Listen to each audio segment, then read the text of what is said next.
Hello guys. आज हम discuss करेंगे 30 नवंबर 2022 का द ट्रिब्यून में जो करंट अफेयर्स आए हैं उसको हम बहुत कॉम्प्रिहेंसिवली डिस्कस करेंगे। So the topic is comprehensive discussion of the Tribune with Satish Sharma. So आज हमारे पास बहुत सारे अच्छे टॉपिक्स हैं जो कॉम्पिटिटिव एग्जाम्स के लिए काफ़ी इंपॉर्टेंट रहने वाले हैं। उसके लिए हमने पीपीटी बनाई है। वो पीपीटी में हमने कुछ टेक्स्ट लिखा है, वो हम डिस्कस करेंगे आज आपके साथ। So let us get started. ये हमारा हमने इसको आज हेडिंग दी है, that is the Tribune the Tribune 30 November 2020 comprehensive discussion with Satish Sharma. इसको हम डिस्कस करेंगे कि भाई आज के ट्रिब्यून, पिछले कल 30 तारीख के ट्रिब्यून में क्या खास है। देखो, सबसे पहले जो न्यूज़ दी गई है, मतलब जो सबसे खास फ्रंट पेज की जो न्यूज़ है, Tata group to merge with Tata group to merge Vistara with air India. अब ये जो विस्तारा एयरलाइन है, इस विस्तारा एयरलाइन में टाटा ग्रुप का 51% स्टेक है। जो ये टाटा ग्रुप है, इसका विस्तारा एयरलाइन में 51% स्टेक है। हमने कुछ दिनों पहले करंट अफेयर में पढ़ा कि एयर इंडिया परचेज कर ली गई है टाटा ग्रुप के द्वारा। अब टाटा ग्रुप का जो ये एयर इंडिया है, ये एयर इंडिया और विस्तारा आपस में मर्ज हो जाएगी, ऐसा न्यूज़ में दे रखा था। अब ये आगे लिखते हैं कि भाई जो हमारा ये टाटा ग्रुप है, इसका 51% स्टेक है विस्तारा में।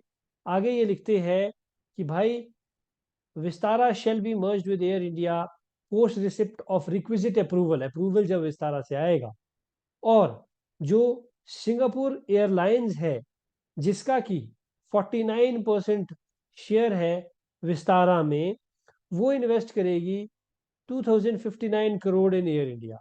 और जब एक बार विस्तारा को मर्ज कर लिया जाएगा एयर इंडिया में, तो सिंगापुर एयरलाइंस जो है, उसका एयर इंडिया में 25.1% स्टेक रहेगा।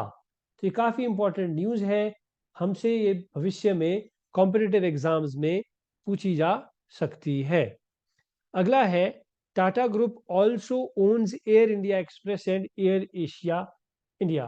कि भाई जो हमारा टाटा ग्रुप है, उसके पास एयर इंडिया, तो उसके पास अभी उसने परचेज कर ही लिया है, बट उसके पास एयर इंडिया एक्सप्रेस भी है और एयर एशिया इंडिया भी उसके पास ही है, टाटा ग्रुप के पास ही है। अगला अगला जो करंट अफेयर्स हमारे पास है, दैट इज गीता फेस्ट हो रहा है। कहाँ पे हो रहा है? हरियाणा। हरियाणा में 23 नवंबर से 10 दिसंबर तक क्या चलेगा? गीता फेस्ट चलेगा हरियाणा में। ठीक है, आगे चलते हैं। मैटरनल मोर्टेलिटी रेट, ये बहुत इंपॉर्टेंट टॉपिक है।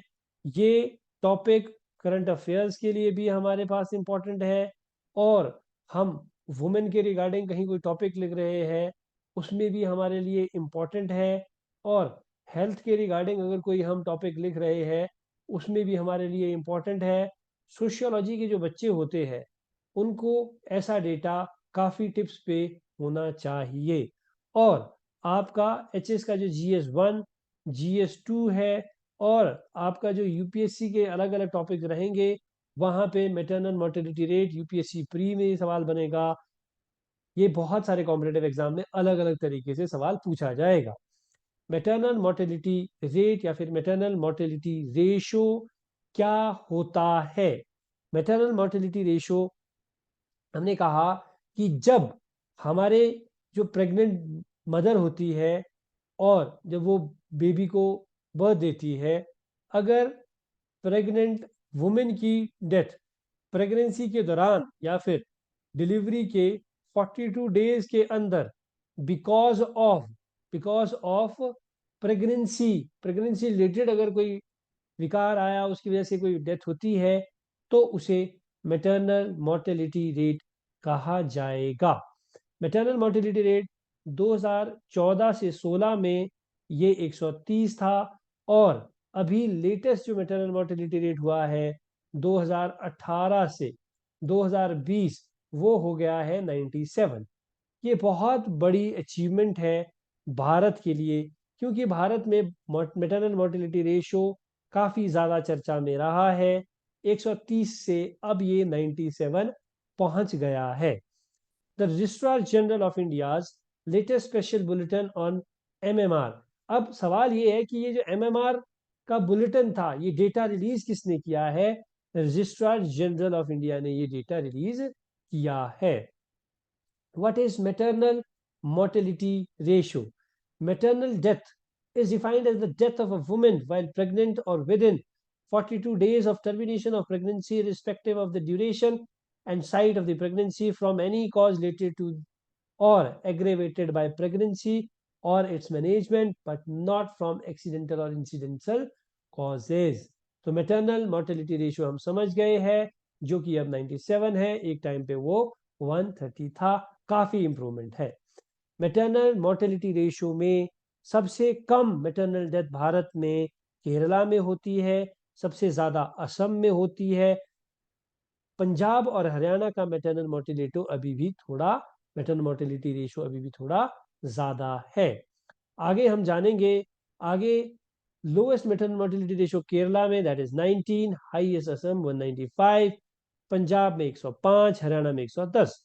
हाईएस्ट मैटरनल मोर्टेलिटी जो देश में हो रही है वो 20 से 24 साल की जो लड़कियां हैं उनमें ज़्यादा ये पाया जा रहा है। उसके बाद जो 25 साल से 29 साल है उनका मैटरनल मोर्टेलिटी 30% है। 20 से 24% का ये 32% है। और अगर ये 30 से 34 है तो ये कम होके 20% आ रहा है। सो दैट इज मैटरनल मोर्टेलिटी जो अगर हम 20 अबव देखें। परंतु एस्टोनिशिंगली ये पता चला है कि मैटरनल मोर्टेलिटी एडोलेसेंट गर्ल्स, अभी भी भारत में बच्चियों की शादी हो रही है और वो 15 टू 10 इयर्स की जो मैटरनल मोर्टेलिटी है 6% है। दिस इज शॉकिंग कि अभी भी हमारे यहाँ जो चाइल्ड मैरिज है वो प्रेवेलेंट है। अब अगली जो न्यूज़ है that is 17th army chief. Pakistan की आर्मी के नए चीफ बने हैं जिनका नाम है लेफ्टिनेंट जनरल आसिम मुनीर। ये 17th चीफ बने हैं पाकिस्तान की आर्मी के। So this is also important. समन्वय, ये काफी इंपॉर्टेंट है। ये है humanitarian assistance and disaster relief exercise है। क्या है? Humanitarian assistance. डिजास्टर हर कहीं होते हैं, ह्यूमैनिटेरियन असिस्टेंस की वहां जरूरत होती है। भारत ना केवल ह्यूमैनिटेरियन असिस्टेंस भारत के लोगों को प्रदान करता है, परंतु नेपाल का अगर अर्थक्वेक हो तो वहां पे भी हम मदद करते हैं। और बाकी अगर कहीं देशों में कोई कोविड के टाइम की बात हो तो हम वहां मदद करते हैं। तो humanitarian assistance and disaster relief नाम की एक एक्सरसाइज हुई, और ये कहाँ हुई? ये आगरा में हुई। और ये humanitarian assistance and disaster relief को नाम क्या दिया गया है? समन्वय इसे नाम दिया गया है। सो that is humanitarian assistance disaster relief समन्वय 2022 आगरा में हुई। इंडियन एयरफोर्स ने ये कंडक्ट की। इसमें श्री राजनाथ सिंह जी जो हमारे डिफेंस मिनिस्टर है उन्होंने इसे संबोधित किया। और ASEAN association of south east Asian nation जो है उसमें भी a few countries from ASEAN also participated in Samanvay. Disaster management, Bharat में डिजास्टर मैनेजमेंट एक्ट कब आता है? डिजास्टर मैनेजमेंट एक्ट 2005 में आता है, परंतु ये formally national disaster management act, इस नेशनल डिजास्टर मैनेजमेंट अथॉरिटी की स्थापना नेशनल डिजास्टर मैनेजमेंट एक्ट के तहत होती है। और नेशनल डिजास्टर मैनेजमेंट अथॉरिटी एक एपेक्स स्टैट्यूटरी बॉडी है जो डिजास्टर मैनेजमेंट करती है भारत में।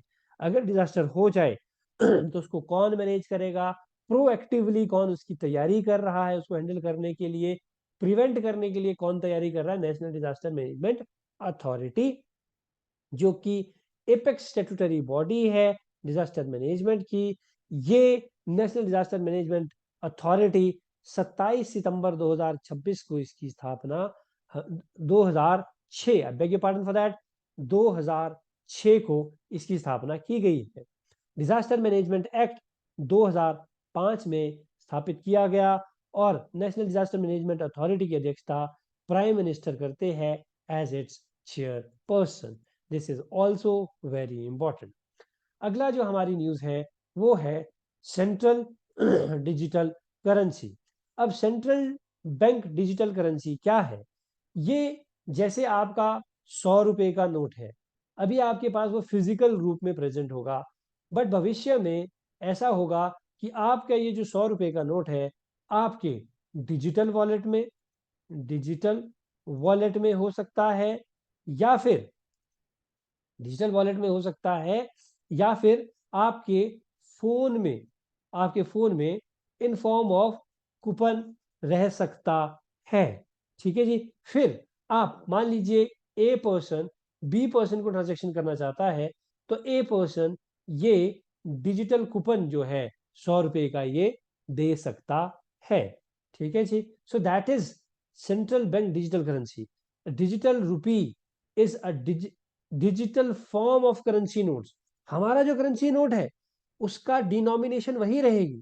डिनोमिनेशन का बोले तो 10 रुपए का नोट 10 रुपए का ही रहेगा, 20 रुपए का रहेगा। ठीक है जी। अब इसमें ऐसा नहीं होगा कि अभी हमारे पास 30 रुपए का नोट हम ले आएंगे, डिजिटल करेंसी में हम 30 रुपए लाएंगे, 30 रुपए नहीं लाएंगे, डिनोमिनेशन वही रहेगी। लीगल टेंडर का मतलब है कि कोई उसको एक्सेप्ट करने से मना नहीं कर सकता है।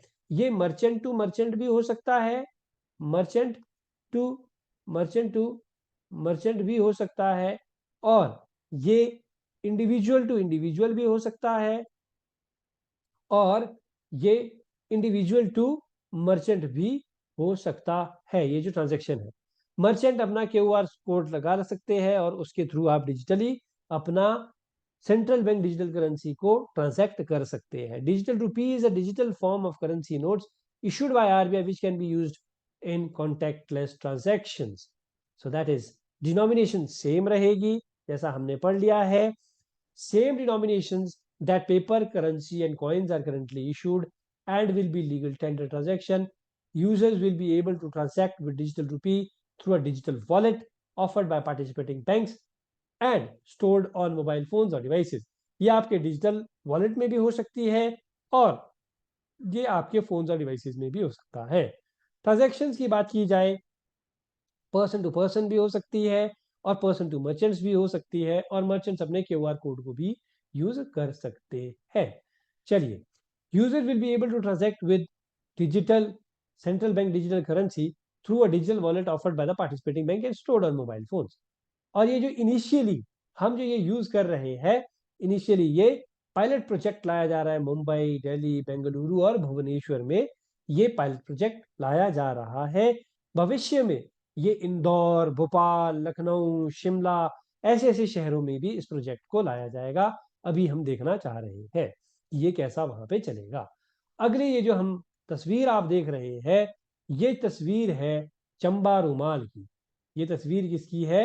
ये तस्वीर है चंबा रूमाल की। चंबा रूमाल मिनिएचर पेंटिंग में आएगा, मिनिएचर पेंटिंग में आएगा।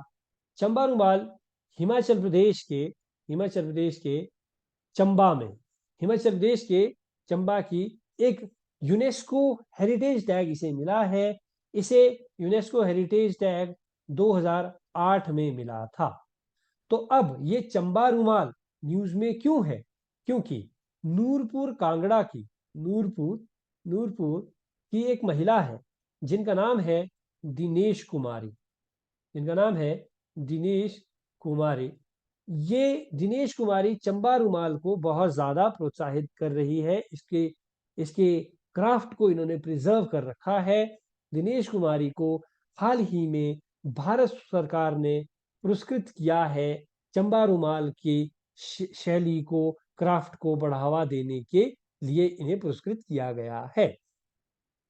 ये जो चंबा रुमाल है, ये उमेद सिंह नाम के एक व्यक्ति, एक राजा हुए, उमेद सिंह नाम के राजा हुए चंबा के, जिन्होंने इसे बहुत ज्यादा बढ़ावा दिया।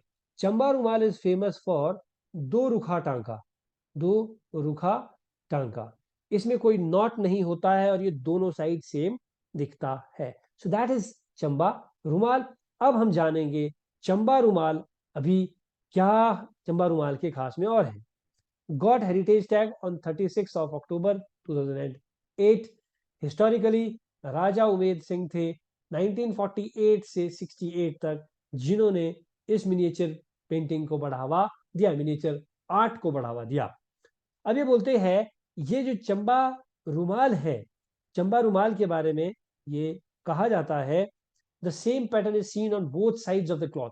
दोनों क्लॉथ के दोनों साइड सेम पैटर्न दिखता है और एम्ब्रॉयडरी होती है, ये एम्ब्रॉयडरी आर्ट है ये, which depict scenes of epics such as Geet Govind, भगवत पुराण, राधा कृष्ण और शिव पार्वती को दर्शाया जाता है।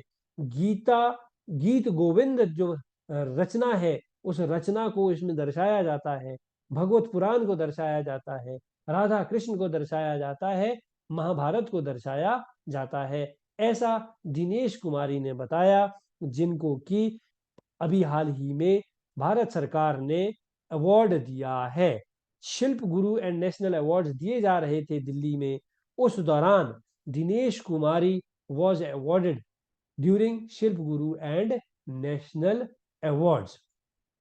नेक्स्ट इज, दिनेश कुमारी को आज तक कौन से पुरस्कार दिए गए हैं, अगला हमें ये जानना है। अभी 94-95 में हिमाचल प्रदेश हैंडीक्राफ्ट और हैंडलूम कॉरपोरेशन ने इन्हें स्टेट अवार्ड दिया और इनको डॉक्टर बी.आर. अम्बेडकर अवार्ड भी मिला 2007 में। 2018 में आर्ट एंड कल्चर शिखर सम्मान भी इनको मिला था, 2018 में आर्ट एंड कल्चर शिखर सम्मान। तो दिनेश कुमारी को चंबा रुमाल के आर्ट को बढ़ावा देने के लिए बहुत ज्यादा पुरस्कार आज तक मिल चुके हैं। ठीक है, नेक्स्ट चलते हैं। अब ये अगला कहते हैं कि शिमला के एक फिल्म मेकर है, जिनको कि एस्टोनिया में स्पेशल जूरी अवार्ड मिला है। ये इस व्यक्ति का नाम सिद्धार्थ चौहान इस व्यक्ति का नाम है। इस व्यक्ति को अमर कॉलोनी अमर कॉलोनी नाम की कोई इन्होंने एक मूवी बनाई है। उस मूवी के लिए इनको क्या अवार्ड मिला है, इनको स्पेशल जूरी अवार्ड मिला है। ये शिमला के फिल्म मेकर है। एस्टोनिया में फिल्म फेयर अवार्ड जो हुआ, उसमें एंट्री करने वाली एकमात्र मूवी ये थी। इस मूवी में ये चौल में रहने वाली तीन महिलाओं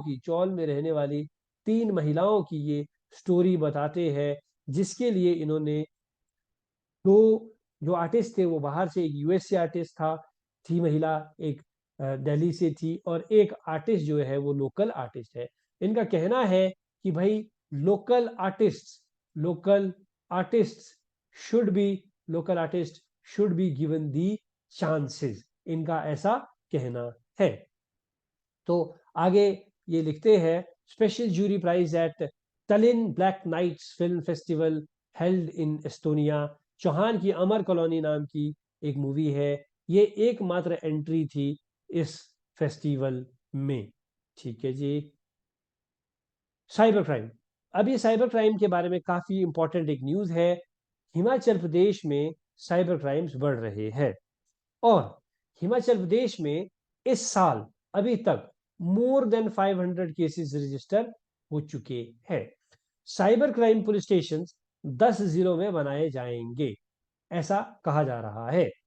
अभी तक शिमला, मंडी एंड धर्मशाला, शिमला, मंडी और धर्मशाला में cyber crime police station establish किए जा चुके हैं, परंतु अब एक्सेप्ट किन्नौर एंड लाहौल स्पीति, इन दोनों के अलावा cyber crime police station establish किए जा रहे हैं 10 जिलों में।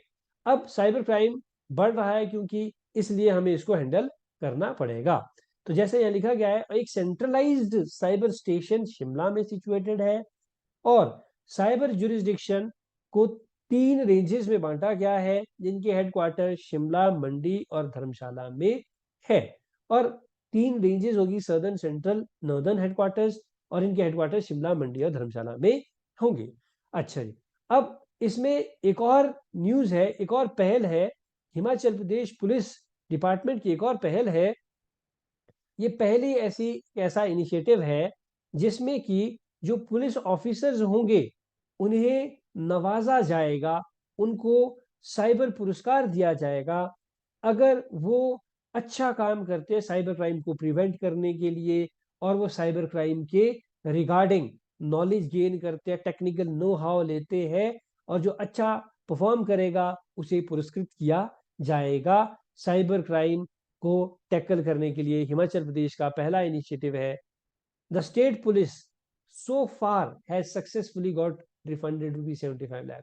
अभी तक स्टेट पुलिस ने 75 लाख रुपए रिफंड करा दिए हैं साइबर क्राइम से, और 150 करोड़, दैट इज 1.5 करोड़ रुपए जो है ट्रांजेक्शन उन्होंने प्रिवेंट की है, होने से प्रिवेंट करी है 150 करोड़। और अब 1.5 करोड़, 1.5 करोड़ की इन्होंने ट्रांजैक्शन प्रिवेंट की है, और 75 लाख इन्होंने रिफंड आज तक कराया है। तो इसलिए साइबर क्राइम इज इंपॉर्टेंट। तो आज की जो हमारी डिस्कशन थी वो इतनी ही है। भविष्य में हम फिर से अगले डिस्कशन के साथ लाएंगे, comprehensive discussion of the Tribune with Satish Sharma की में। आज इतना ही। भविष्य में हम फिर से ऐसा कोई वीडियो रिकॉर्ड करेंगे जिसमें हम ट्रिब्यून को कॉम्प्रिहेंसिवली डिस्कस करेंगे, उस दिन जो हमारे लिए इम्पोर्टेंट रहेगा। Thank you.